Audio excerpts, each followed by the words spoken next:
Okay, it's 1 p.m. here in France. We welcome Jiyang, who will give the first contributed talk to this conference. He will speak about internal shear layers in librating spherical shells. Welcome, Jiyang, and the floor is yours for 15 minutes plus 5 minutes of questions. Thank you. Thank you very much for the opportunity. My name is Jiyang. I'm from INSTABILITIES in France. I'm a PhD student. I work with Benjamin Favier and Stéphane Gillis. This is a joint work with Michel Riault in Toulouse.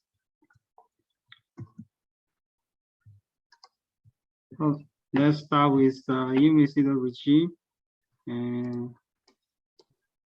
We consider an unbounded rotating fluid, and you will impose a force oscillating with frequency, and we can describe the excited propagation using this formula. And this equation is actually hyperbolic if the frequency is chosen with this inertial range. And this equation defines the characteristic surfaces through this formula, omega equal to 2 omega cosine theta. And the inertial waves propagate along this double core. Here, theta is inclination angle of this double core. This is similar to internal waves in stratified fluid. And for internal waves, we take sine theta. If we apply this equation in a closed domain, the equation is actually equals, and there are singularities. Here we use viscosity to smooth the singularities. This gives us internal shear layers. Here we consider two types of singularities. One is critical latitude. Here is an open domain. There is one characteristic tangent to the boundary, and the tangent point is critical latitude. We can observe the shear layers concentrate around the critical rays coming from this critical latitude. The other type of singularity is a triter. A triter is actually the convergence of characteristics. You start from here and you propagate along the rays, and finally you will end up with this triter. And we also can observe the shear layers are around the triter. While in a spherical shear, we have critical latitude and a triter at the same time. If we consider this case, we can observe there are wave beams from the critical latitude propagating towards to this triter. The problem we saw is libration-driven rotating fluids in spherical shears. The libration is actually a harmonic perturbation to the rotation rate, and we impose the forcing on the inner shear. Here, eta is the aspect ratio, and we define the Ekman number by viscosity divided by the rotation rate and the radius of the outer core. And we seek these harmonic solutions using these linear equations, and we keep this viscous term. We will build a asymptotic theory at low Ekman number, and we will validate our theory using DS. Actually, we use similarity solutions of internal shear layers in open domain. We consider the shear layers are generated as this critical latitude. Then the shear layers can propagate northward and southward. So we have two wave beams, and theta c is the propagation angle defined through frequency. And we describe the solution in this local frame as parallel and as perpendicular. And if we assume the beam width scales with Ekman 1/3, so we can use this Moore-Sufferman or Thomas-Stevenson function proposed over 50 years ago. This function HM depends on a similarity variable zeta, and the parameter m denotes the strength of the singularity. Using this function, we can build the velocity along the ray using this formula. Here is another parameter C0, the amplitude, and this formula is general for viscous smoothing. All we need to decide the value of singularity and the expression of amplitude. Fortunately, for such a simple convex vibrating object, we already know that the singularity strength m equal to 5 volts, and the expression of the amplitudes of the northward and the southward beams, the amplitude scales with Ekman 1/12. And after we decided M and C0 as this critical latitude, we can propagate the wave beams within this spherical shear. The wave beams can touch the rotation axis. The wave beam will be reflected here, and the phase will be shifted by pi/2. And the wave beam also touches this boundary, and the wave beam is also reflected here. And due to the focusing on the boundary, the distance to the source is parallel, and the amplitude will be modified by the focusing number. And now I will using the theory to build the solution for such a simple periodic orbits with inclination angle theta c equal to 45 degrees.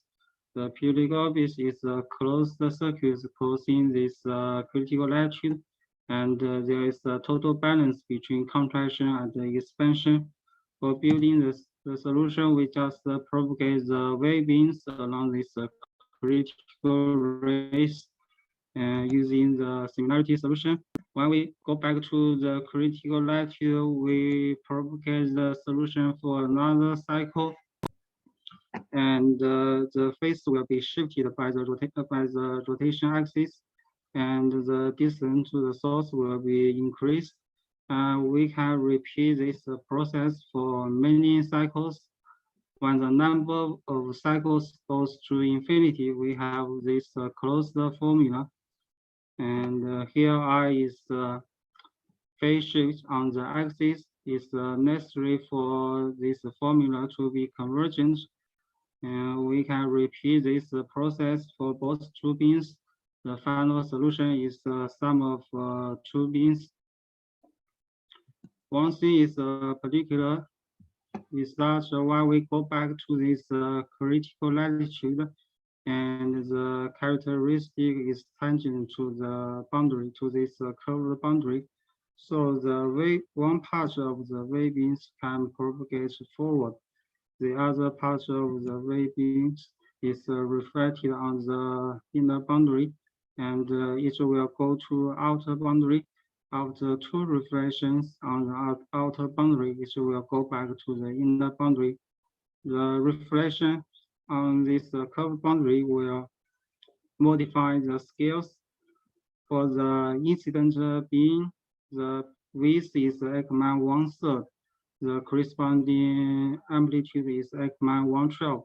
After reflection, the width is Ekman 1/6, which is larger. The amplitude is Ekman 1/4, which is smaller. You can find all the mathematics, all the details in our recent paper. And now I compare the theory with DNS. Here are the DNS results as the three Ekman numbers.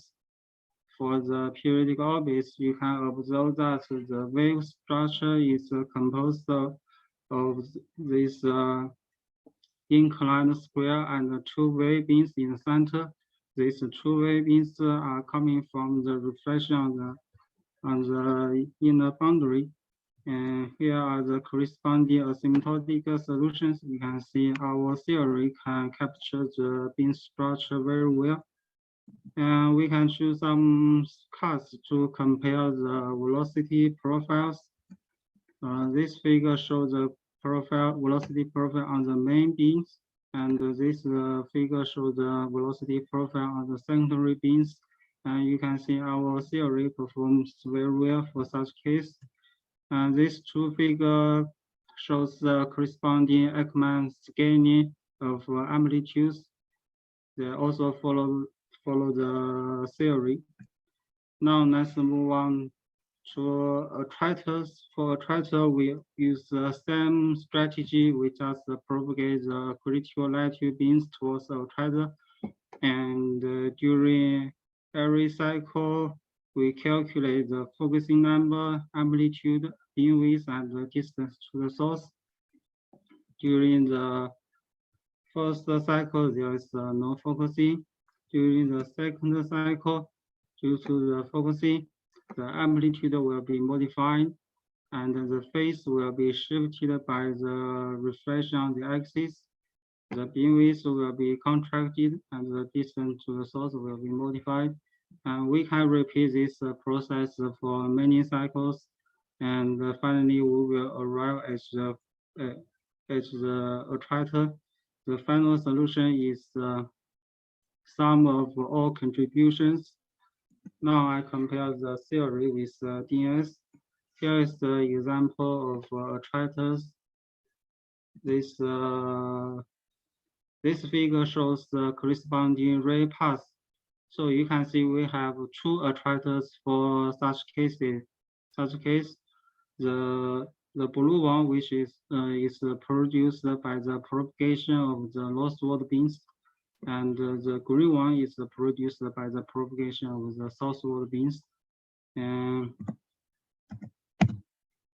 here, these two figures compare the velocity profiles on this cut of the northward attractor, h Ekman time to -10 and time to -11. And you can see our theory performs very well for such attractor.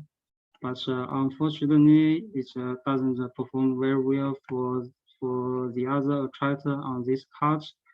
Although our theory still performs very well far away from the position of attractor, there are very obvious differences close to the position of attractor. We guess we are missing the contributions of singularity of attractor. Here we just consider the singularity of the critical latitude. We are working on it to include the singularity of attractor. Our method is general for any other types of attractor. Here are two more examples of attractors. This figure shows the velocity profiles on this cut. You can see our theory performs very well for this attractor. And similarly, it doesn't perform very well for such attractor, which could be the reason, as I said before. Finally, for libration-driven flows in spherical shears, we can build asymptotic solutions by just propagating the similarity solution from the critical latitude. And in the future, we want to apply the same framework to other types of forcing, such as the vertical oscillation of inner shear. For such case, we need to decide the value of the singularity strength and the expressions of the amplitude. And we also want to propose a general method to determine M and C0 for any types of topography and forcing. And then this can be applied to internal wave generation by types of topography. For example, if we can decide M and C0 at this critical position, then we can just propagate the similarity solution along the ray path to obtain the solution at other positions. Philippe, thank you very much for your attention. I'm happy to answer your questions. Thank you very much, Jiyang. We have now 5 minutes for questions. Okay. Again, either on the chat or just open your mic.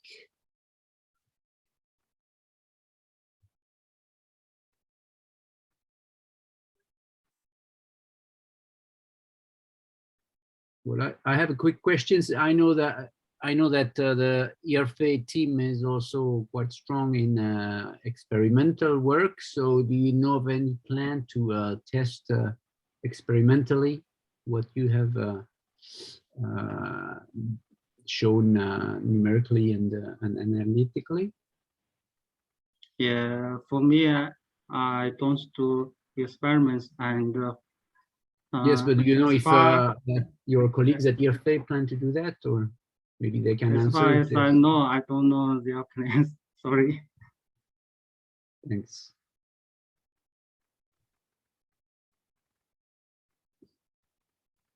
Any other question? I have a question. Is this solution, this asymptotic solution that is obtained for inertial wave, could we use it for internal wave with? Yes, absolutely. Absolutely. Yeah. You can see.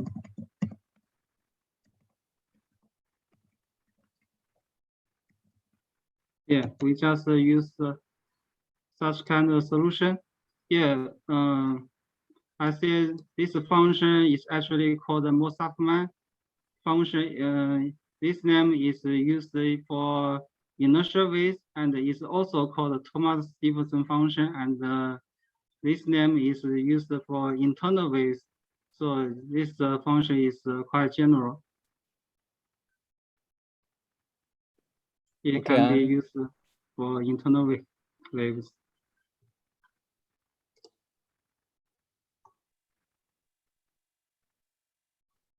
Thank you. There is a question from yes, Dimitar. Yeah, I know. I read there seem to be reflection on the equator. We seem to indicate a solid boundary. Have you consider problem in the? Actually, we just apply the symmetry condition on the equator. Actually, we consider in a full circle in this full domain, and we apply symmetry boundary condition on the equator.